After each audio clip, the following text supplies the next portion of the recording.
Assalamualaikum warahmatullahi wabarakatuh.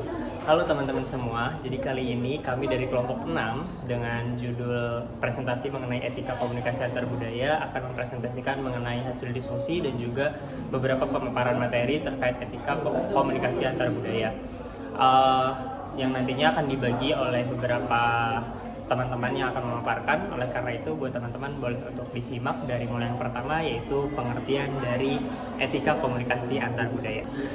Tapi sebelum itu teman-teman, izinkan kami dari kelompok 6 untuk memperkenalkan anggota dari kelompok kami yang berisi 7 orang. Yang pertama itu ada saya sendiri, Muhammad Arij, kemudian ada Dwi Nur Anjani, kemudian yang ketiga ada Raihana Jahwa, ada Siti Tasliah, Hani Fadil, Elsa, dan juga Irsyad.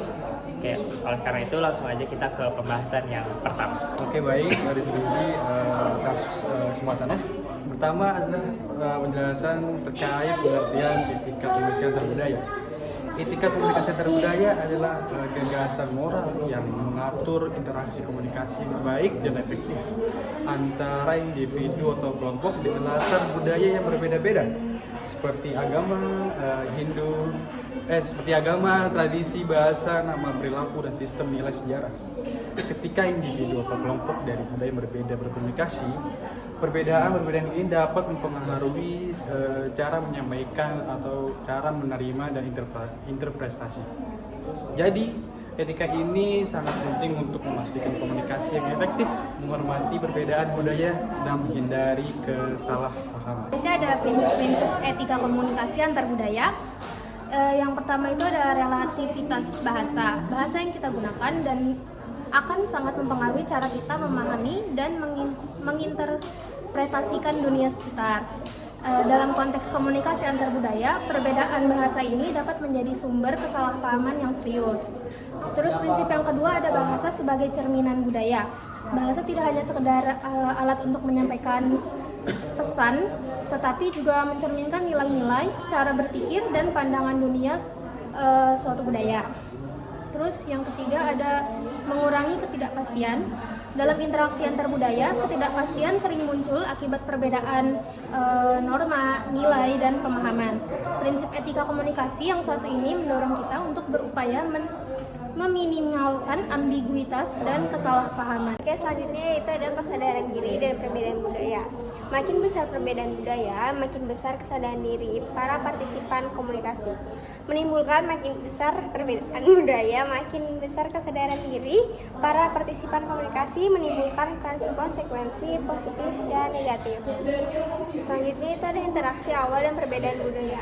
Interaksi awal yang tidak efektif dalam berkomunikasi karena perbedaan budaya berangsur interaksi awal yang tidak efektif dalam berkomunikasi karena perbedaan budaya berangsur-angsur akan berkurang seiring bertambah akrabnya hubungan. Selanjutnya yaitu memaksimalkan hasil interaksi, berusaha untuk memperoleh keuntungan sebesar-besarnya dengan biaya minimum. Orang akan berinteraksi dengan orang lain yang mereka perkiraan akan memberikan hasil positifnya. Ini adalah mengenai manfaat dari etika komunikasi antar budaya. Nah, di sini kita akan mengerucutkan manfaat menjadi 7 bagian, di mana bagian yang pertama itu dari manfaat etika komunikasi antar budaya adalah pemahaman dan kesadaran kultural.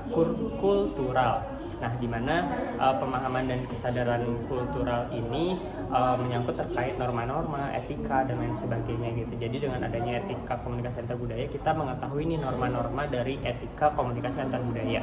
Kemudian yang kedua adalah fasilitas kolaborasi global. Nah, di sini etika ini tentunya memberikan pemahaman kepada kita terkait bagaimana caranya kita beretika ketika kita berada di forum internasional dan bisa menghilangkan miskomunikasi ketika ada di forum yang global hubungannya gitu. Dan juga yang ketiga itu meningkatkan diplomasi dan hubungan antar negara. Nah, apabila di sini tentunya untuk membangun relasi dan juga untuk memberikan makna terkait bagaimana sih caranya kita berkomunikasi yang baik dan bagaimana caranya kita berkomunikasi yang memiliki etika ketika kita berada dalam forum diplomasi ataupun ketika berhubungan dengan negara-negara lain gitu.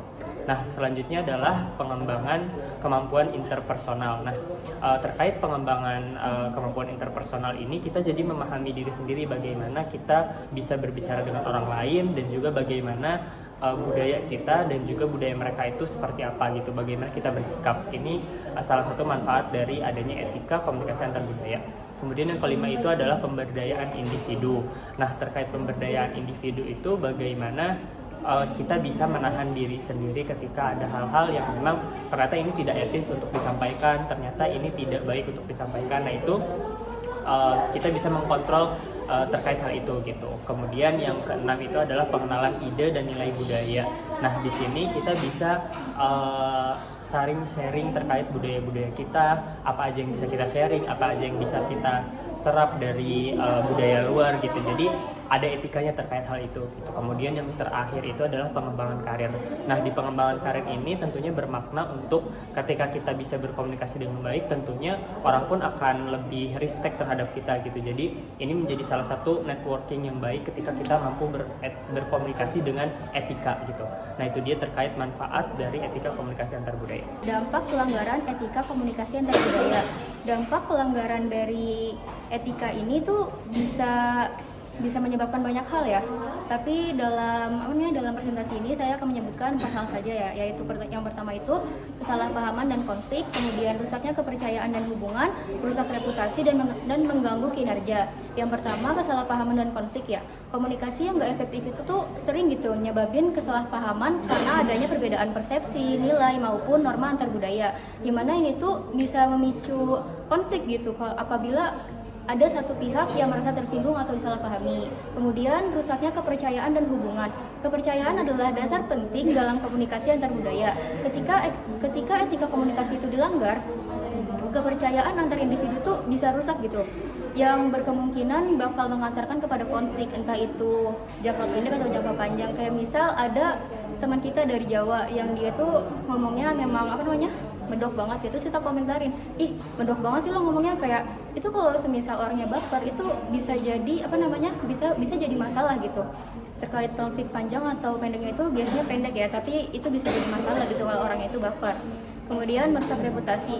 Tindakan atau ucapan yang dianggap tidak menghormati atau merendahkan budaya tertentu dapat menciptakan citra negatif yang sulit diperbaiki, sehingga akan menimbulkan suatu perpecahan antar budaya. Kayak misal ada MC di suatu acara yang menyinggung tentang budaya tertentu, kayak misalnya orang Padang mah kayak gini-gini, kayak pelit kayak gitu-gitu, kayak itu kan bisa nyebabin reputasi dia tuh kayak, ih nih MC kenapa sih kok dia kayak nganuin budaya gue, nganuin suku gue gitu kan, kayak jadi nggak nyaman juga gitu, jadi ngerusak reputasi si MC itu. Terus selanjutnya ada mengganggu kinerja. Nah, kayak misal dalam konteks proyek kelompok ya, itu semisal ada anggota yang lagi selek gitu atau ada masalah satu sama lain, itu bisa nyebabin jadi jadi kinerja tim itu jadi nggak maksimal gitu, sehingga kinerjanya pun nggak bisa optimal. Jadi emang pelanggaran etika komunikasi antar budaya ini bisa menyebabkan hal-hal yang nggak diinginkan gitu, meskipun dari hal yang kecil tapi kadang tuh orang anggapnya jadi baper gitu, jadi nggak nyaman juga gitu. Oke, masuk ke dalam studi kasus yang mana kita mengambil 2 contoh. Yang pertama contoh negosiasi bisnis antara perusahaan Amerika dan Jepang. Dalam negosiasi bisnis antara perusahaan dari Amerika Serikat dan Jepang terdapat perbedaan etika komunikasi yang sering mempengaruhi hasil pertemuan. Orang Amerika biasanya menggunakan gaya komunikasi langsung dan cepat dalam menanggapi sudut permasalahan, sementara orang Jepang lebih mengutamakan keharmonisan, kesopanan, dan sering berbicara secara tidak langsung.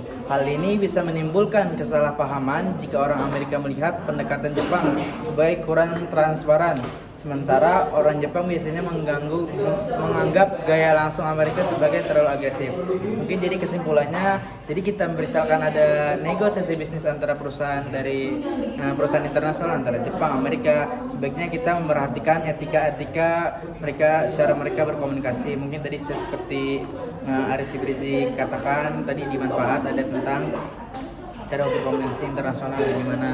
Jadi mungkin sebaiknya teman-teman bisa memperhatikan etika tersebut terlebih dahulu. Yang kedua ada pertemuan diplomatik antara pejabat Barat dan Timur Tengah, yang mana dalam konteks diplomatik pertemuan pejabat dari budaya Barat dan Timur Tengah biasanya mencerminkan perbedaan etika komunikasi Contohnya dalam budaya barat, kontak mata yang kuat dianggap menunjukkan kejujuran dan perhatian.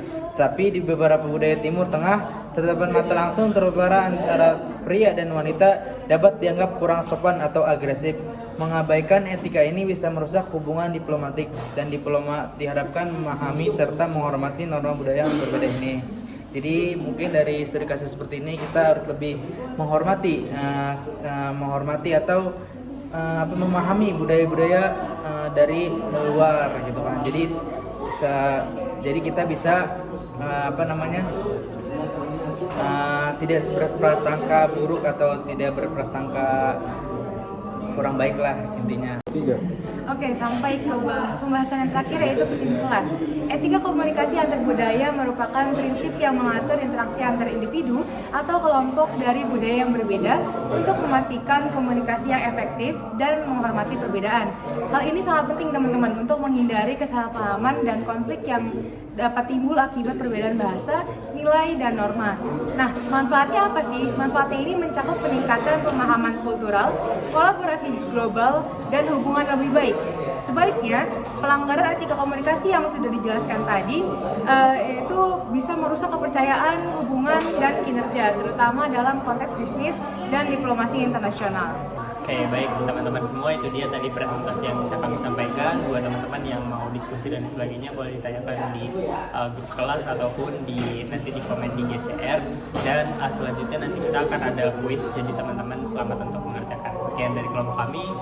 Assalamualaikum warahmatullahi wabarakatuh.